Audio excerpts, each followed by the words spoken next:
Slick back. No, slick back. That's what I said. Slick back. No, nigga, I'm a pimp named Slick back. Pimp named Slick back. Pimp named Slick back. Nigga, are you deaf? I'm a pimp named Slick.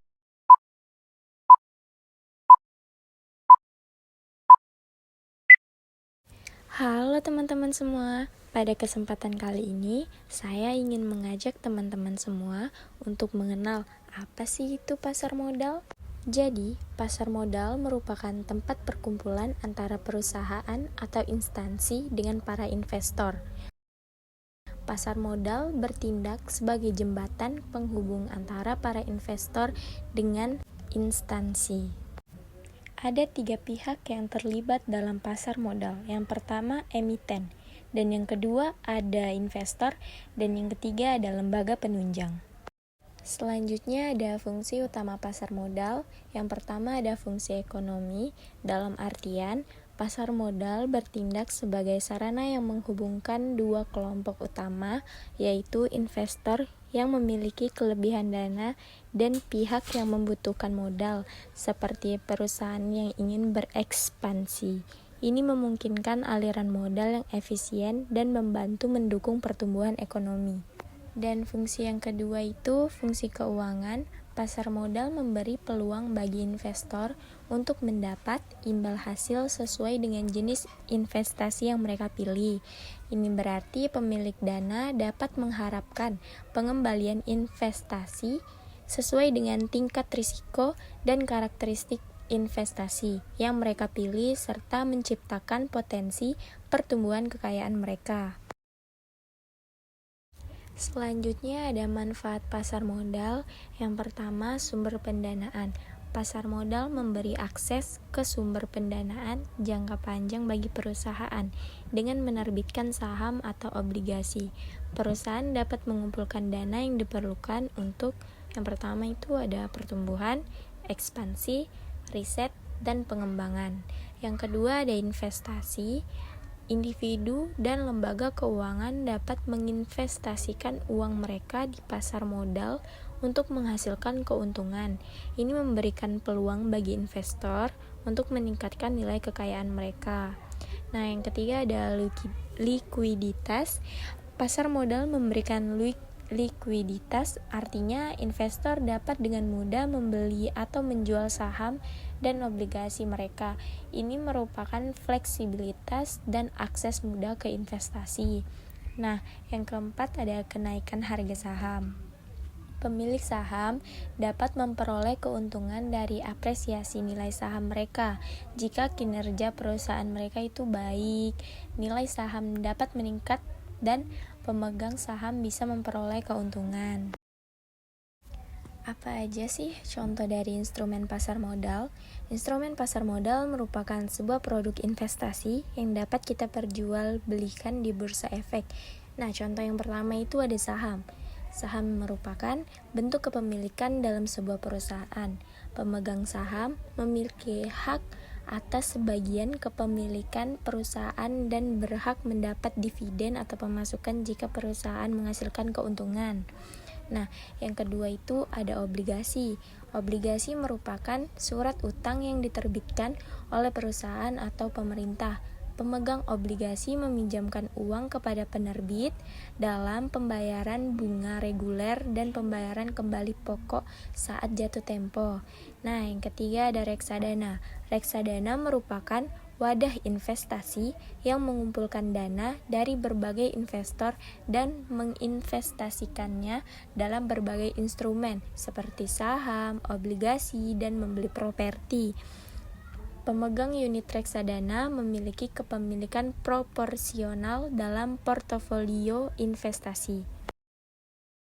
Selanjutnya kita masuk ke jenis pasar modal. Yang pertama ada pasar perdana, yaitu pasar yang memperdagangkan surat berharga untuk pertama kalinya ke para investor sebelum dicatatkan di bursa efek. Di pasar perdana ini, perusahaan telah menentukan harga dan jumlah saham yang ditawarkan. Pasar perdana memiliki periode saat saham pertama kalinya ditawarkan ke investor oleh penjamin emisi. Dalam bahasa lain itu underwriter. Proses tersebut biasa dikenal dengan penawaran umum perdana atau Initial Public Offering (IPO). Pasar perdana melibatkan perantara pedagang efek atau broker dealer yang bertindak sebagai agen penjual saham. Yang kedua ada pasar sekunder. Pasar sekunder adalah efek-efek yang sudah dicatatkan di bursa efek untuk diperjualbelikan. Efek yang tercatat di bursa saham mengartikan saham perusahaan bebas ditransaksikan oleh publik. Transaksi pembelian dan penjualan di pasar sekunder terjadi antara investor dan tidak masuk ke perusahaan yang mengeluarkan efek. Di pasar sekunder, para investor diberikan kesempatan untuk membeli atau menjual efek yang tercatat di bursa setelah terlaksanakannya penawaran pada pasar perdana. Harga saham pasar sekunder bisa naik turun karena adanya permintaan atau penawaran atas suatu saham. Penawaran dan permintaan dipengaruhi oleh banyak faktor, baik bersifat spesifik maupun makro. Faktor spesifik bisa berupa kinerja perusahaan, sedangkan faktor makro meliputi suku bunga, inflasi, nilai tukar, hingga kondisi sosial dan politik. Yang ketiga ada bursa paralel. Bursa paralel ialah jenis pasar modal sebagai pelengkap bursa efek yang ada. Bagi perusahaan yang menerbitkan efek yang akan menjual efeknya melalui bursa, dapat dilakukan melalui bursa paralel.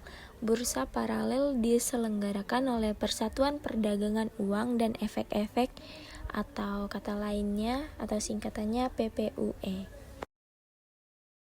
Selanjutnya masuk ke struktur pasar modal Indonesia, yaitu ada Menteri Keuangan.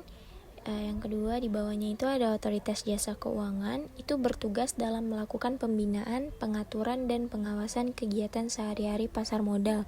Yang di bawahnya lagi itu ada Bursa Efek Indonesia, merupakan lembaga resmi yang telah memperoleh izin dari OJK selaku pihak yang berwenang untuk menjalankan perdagangan efek serta menyediakan sarana pendukung dan mengawasi kegiatan anggota bursa efek. Nah, itu ada lagi lembaga clearing dan penjamin. Itu bertugas untuk menyediakan jasa clearing serta penjaminan penyelesaian transaksi bursa yang teratur, wajar, dan efisien. Nah, terus ada lembaga penyimpanan dan penyelesaian, bertugas untuk menyediakan jasa kustodian sentral serta penyelesaian transaksi bursa yang teratur, wajar, dan efisien lagi. Nah, itu di situ ada perusahaan efek lagi, itu pihak yang melakukan kegiatan usaha sebagai penjamin emisi efek, perantara pedagang efek, dan manajer investasi. Di situ ada lembaga penunjang pasar modal, yaitu ada Biro Administrasi Efek. Itu merupakan pihak yang berdasarkan kontrak dengan emiten melakukan pencatatan kepemilikan efek dan pembagian hak yang berkaitan dengan efek. Nah, yang kedua itu ada bank kustodian. Itu merupakan pihak yang memberikan jasa penitipan kolektif dan harta lainnya yang berkaitan dengan efek serta jasa lain, termasuk menerima dividen, bunga, dan hak-hak lain, menyelesaikan transaksi efek, dan mewakili pemegang rekening yang menjadi nasabahnya. Nah, yang ketiga itu ada wali amanat, adalah pihak yang mewakili kepentingan pemegang efek bersifat utang. Tugasnya yaitu menghadiri rapat umum pemegang obligasi atau RUPO dan mewakili kepentingan pemegang obligasi dalam hubungan dengan emiten. Nah, terus ada profesi penunjang, terdiri dari akuntan. Akuntan publik adalah pihak yang memberikan pendapat atas kewajaran dalam semua hal yang material, posisi keuangan, hasil usaha, serta arus kas sesuai dengan prinsip akuntansi yang berlaku umum, serta memberi petunjuk pelaksanaan cara-cara pembukuan yang baik. Nah, yang kedua ada konsultasi hukum. Itu bertugas melakukan pemeriksaan secara menyeluruh dari segi hukum, legal audit, memberikan pendapat dari segi hukum, itu legal opinion, terhadap emiten dan perusahaan publik. Yang ketiga ada penilaian. Itu pihak yang melakukan penilaian terhadap aktiva tetap perusahaan, kemudian menerbitkan dan menandatangani laporan penilai, yaitu pendapat atas nilai wajar aktiva yang disusun berdasarkan pemeriksaan menurut keahlian penilai. Nah, terus ada notaris. Notaris ini penjabat umum yang berwenang membuat akta anggaran dasar dan akta perubahan anggaran dasar, termasuk pembuatan perjanjian emisi efek, perjanjian antara penjamin emisi efek, dan perjanjian agen penjual. Terus menyiapkan kontrak investasi kolektif, terus ada reksadana serta perubahannya, serta membuat berita acara RUPS. Yang terakhir itu ada pemodal atau investor. Ialah orang perorangan atau lembaga baik domestik ataupun non-domestik yang melakukan suatu bentuk penanaman modal baik dalam jangka pendek atau jangka panjang. Nah, sekian dari presentasi saya tentang pasar modal. Terima kasih.